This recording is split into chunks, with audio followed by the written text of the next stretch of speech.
Hello and welcome. Tonight's story explores the invisible patterns that shape our lives, the cycles we unknowingly repeat, the scenarios we choose to follow. It asks, what if you could dig into your own behavioral archaeology and make different choices?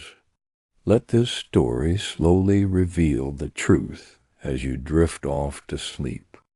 Dr. Miranda Osei was an archaeologist, but she didn't dig in the earth. She excavated something far more buried, the patterns of human behavior.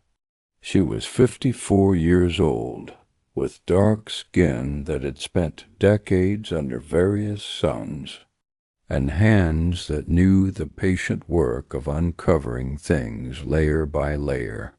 But instead of pottery shards and ancient ruins, Miranda excavated the behavioral strata of people's lives.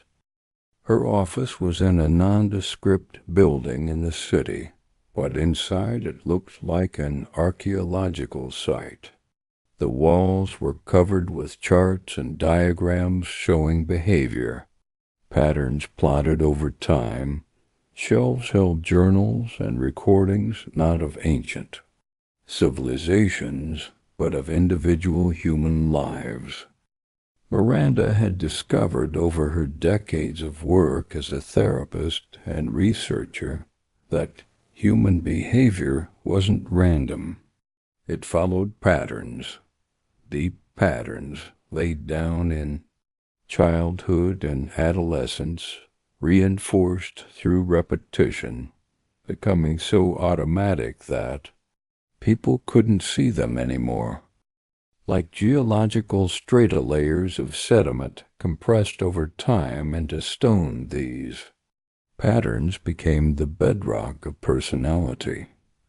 And like an archaeologist uncovering ancient cities, Miranda helped people excavate their own behavioral layers, understand how they'd formed, and choose whether to keep building on them or whether to excavate down to bedrock and start fresh. On a Tuesday morning, a woman named Simone arrived at Miranda's office. She was 42, impeccably dressed in designer clothes, carrying herself with the brittle confidence of someone holding themselves together through sheer force of will. Simone sat in the chair across from Miranda and immediately began.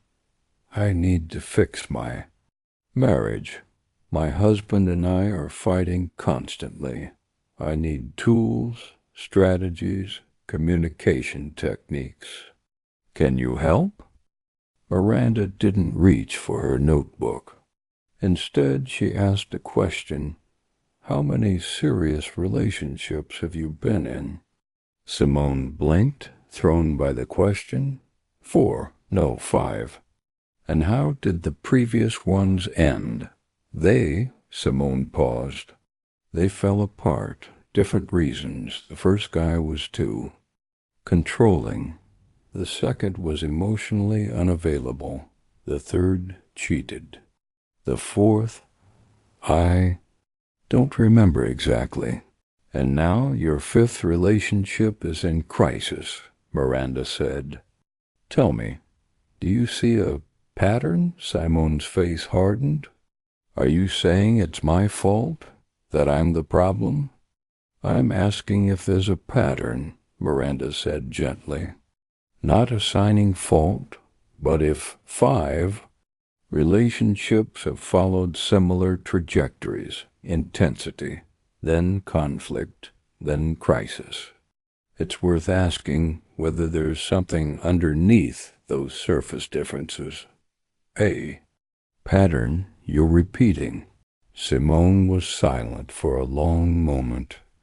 Then, quietly, my mother left when I was 8. She told my father she felt trapped, that she needed freedom, that we were suffocating her. And, Miranda prompted gently, And I've been terrified my whole life of trapping someone, of being too much, of suffocating them. So I pull away. I create distance. I test them to see if they'll leave. And eventually they do, because who wants to be with someone who's constantly pushing them away? Tears streamed down Simone's face. I do it every time. I sabotage everything. I see it happening, and I can't stop it. You can't stop it because you're not excavating deep enough, Miranda said. You're trying to fix the surface behavior, the communication, the conflict without understanding the pattern underneath. Come, let me show you something. Miranda led Simone to a large table covered with blank paper. She picked up a colored pencil and drew a simple timeline. This is your life, she said, marking points along the line. Birth, childhood, adolescence, adulthood, now. She drew a circle around the mark for age 8. Your mother left here. This is what we call a formative wound, a moment that shaped how you see yourself in relationships. At 8 years old, your brain made an interpretation of that event. What do you think that interpretation was? Simone thought. That I wasn't enough, that I was too much to love, that people leave. Exactly, Miranda said. She drew those interpretations as a layer above the timeline. This became your first strata, the foundational belief. From this belief, behaviors emerged. She drew another layer. You learned to be independent, self-sufficient, to never need anyone too much, to push people away before they could leave you. These behaviors served a purpose. They protected you from the pain of abandonment. They worked in a way, but they also became self-fulfilling prophecies, Simone finished. I push people away, then they leave, which confirms my belief that people always leave. Yes, Miranda said. And each time that happens, another layer gets added. Another repetition of the pattern, until the pattern is so thick, so solid, that it feels like reality, rather than a structure you built. She tapped the diagram. But here's what you need to understand. These layers were laid down by an 8-year-old who was doing her best to make sense of a devastating event. That 8-year-old's interpretation made sense given her limited information and immature brain. But you're not 8 anymore. You have more information now, a more developed brain, the capacity to reinterpret. Over the following weeks, Miranda guided Simone through a careful excavation of her behavioral patterns. Layer by layer, they uncovered the structure that had been built on that foundational wound. Layer 1, I'm not enough, I'm too much, people leave. Layer 2, I must be independent, for I must not need, I must protect myself. Layer 3, I will push away before being left, I will test their commitment, I will create distance for safety. Layer 4, they're leaving, I was re-get. This confirms everything. Layer 5, start over with someone new. The pattern repeats. Simone sat staring at the diagram of her life, seeing for the first time the structure she'd been unconsciously building for 34 years. It's like I'm not even choosing these things, she said. Like I'm just following a script I don't remember writing. Because you didn't write it consciously, Miranda said. Your 8-year-old self wrote it, and you've been following it ever since. The brain loves patterns. Once it finds one, that works, even if works just means feels familiar. It repeats it over and over until you intervene consciously. How do I intervene? Simone asked.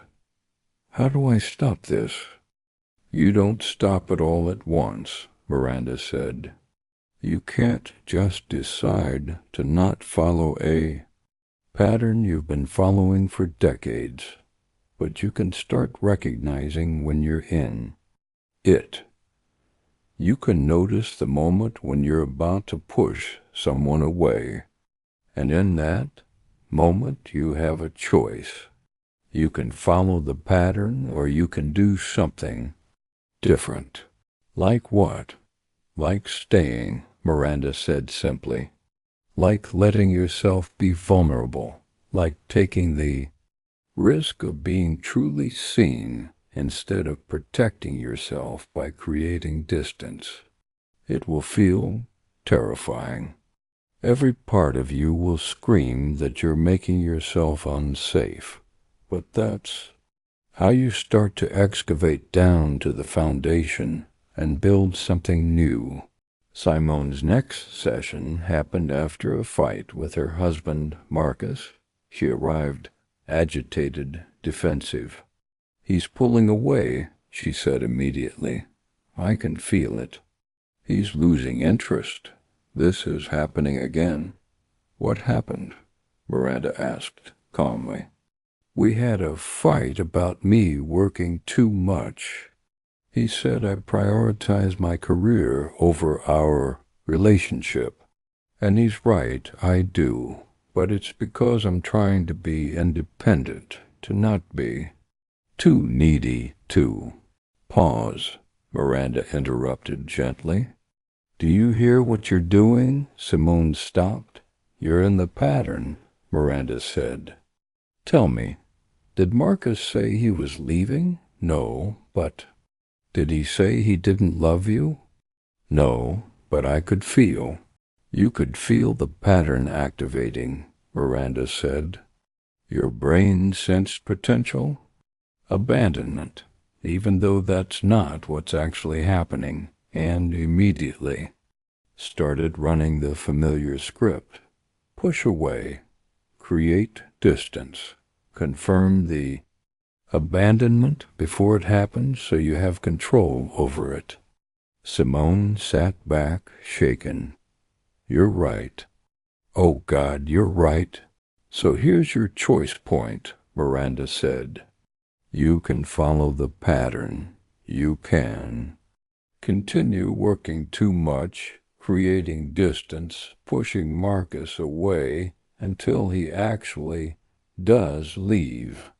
And that will feel familiar and in some twisted way satisfying because it confirms your beliefs. Or you can do something different. You can go home tonight and tell Marcus the truth, that you're terrified of being too much for him, that you create distance because you're afraid he'll leave, that you're aware of this pattern and you're trying to change it, but you need his help. Simone's eyes widened. That's so vulnerable. What if he uses it against me? What if he sees that I'm afraid and it makes him want to leave? Those are valid fears, Miranda acknowledged. But they're also the pattern talking. The pattern says vulnerability equals danger. But is that actually true? Or is that what your 8-year-old self believed? Simone sat with this for a long time. Simone did go home and talk to Marcus. It was one of the hardest conversations of her life. Every instinct screamed at her to retreat, to deflect, to create distance. But she stayed. She spoke her truth.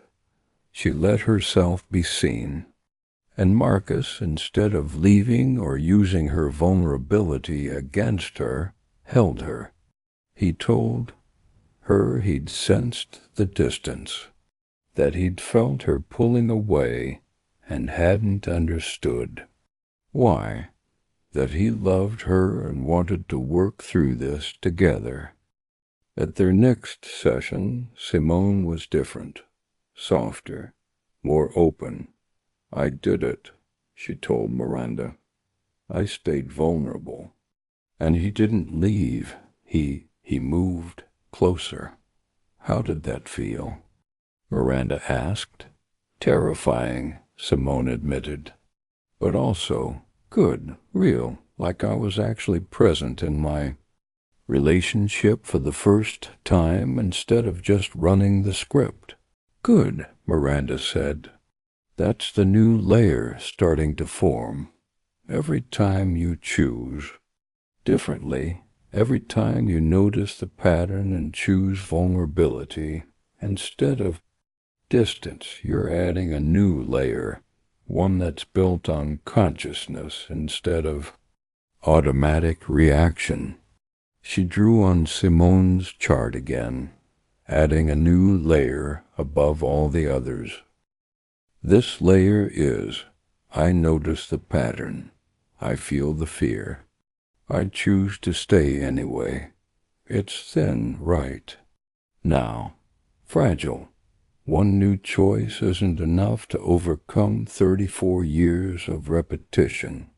But over time, with each conscious choice, this layer gets thicker, stronger. Eventually, it can become the new pattern, the new automatic response. Eventually," Miranda continued, "you won't have to think about it so hard. Staying will feel more natural than leaving. Vulnerability will feel safer than distance. But that takes time. For now, you're going to have to choose consciously, every time." Over the following months, Simone continued excavating her patterns, not just in her relationship, but everywhere in her life. She discovered a pattern of overwork that stemmed from the same core wound. If she was successful enough, achieved enough, proved her worth enough, maybe she'd be enough to keep.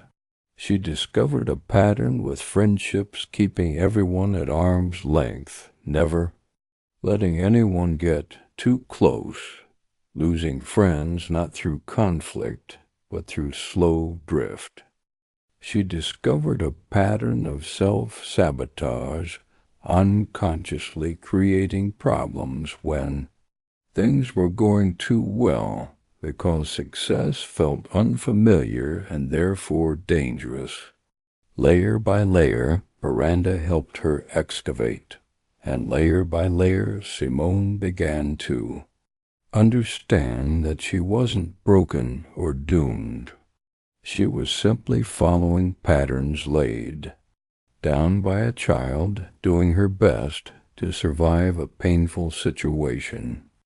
And patterns, once recognized, could be changed. It wasn't easy. Some days, Simone fell back into the old patterns completely.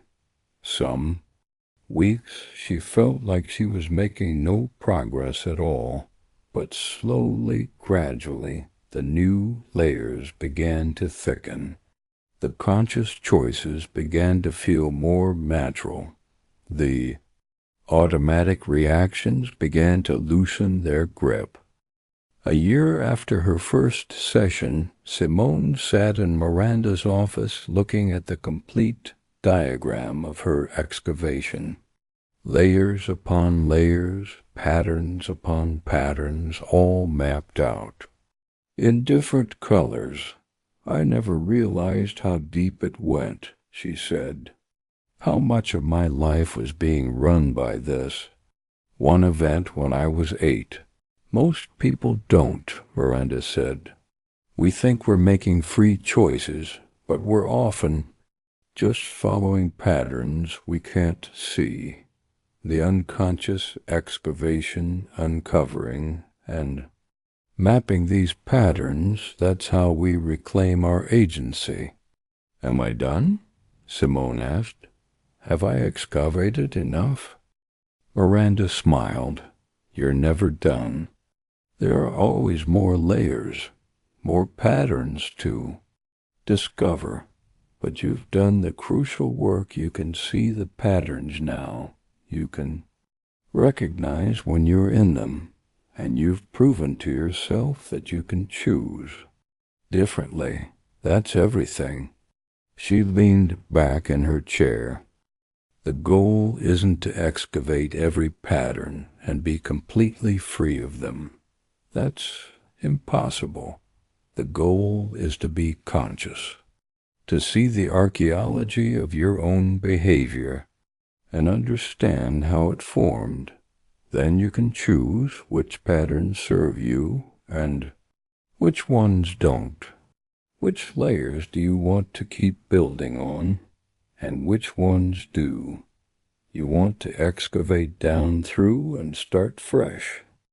I want to keep building on the new layers, Simone said. The ones where I choose vulnerability, where I choose to stay, where I choose consciousness over automaticity. Then that's what you'll do, Miranda said.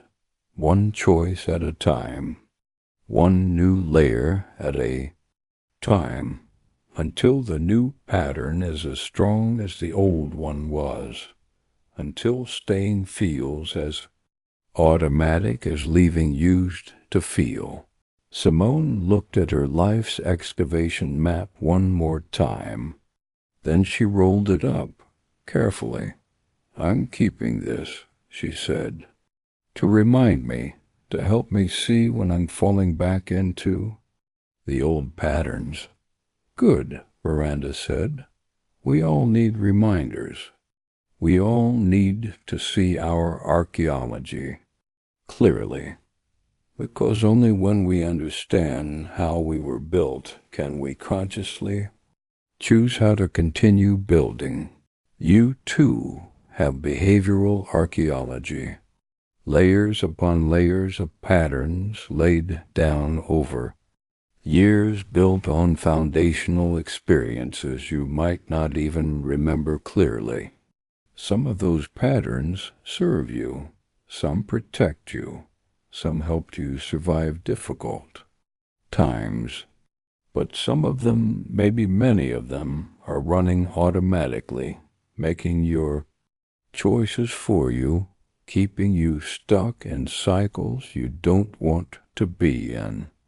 The pattern of choosing partners who hurt you, the pattern of sabotaging success when it gets too close, the pattern of pushing people away before they can leave, the pattern of overwork to prove your worth, the pattern of people-pleasing to earn love, the pattern of isolation to avoid rejection. You didn't choose these patterns consciously. Your child self chose them, doing the best they could with limited information and an immature brain. And then you kept following them year after year until they became so automatic you couldn't see them anymore. But you can see them now. You can begin your own excavation. You can uncover the layers, understand how they formed, and choose whether to keep building on them or to start constructing something new. It starts with noticing, with catching yourself in the pattern, with recognizing that moment when you're about to do the thing you always do, follow the script you always follow. And then In that moment, you have a choice. Follow the pattern, or choose differently. It will feel uncomfortable, wrong, unsafe.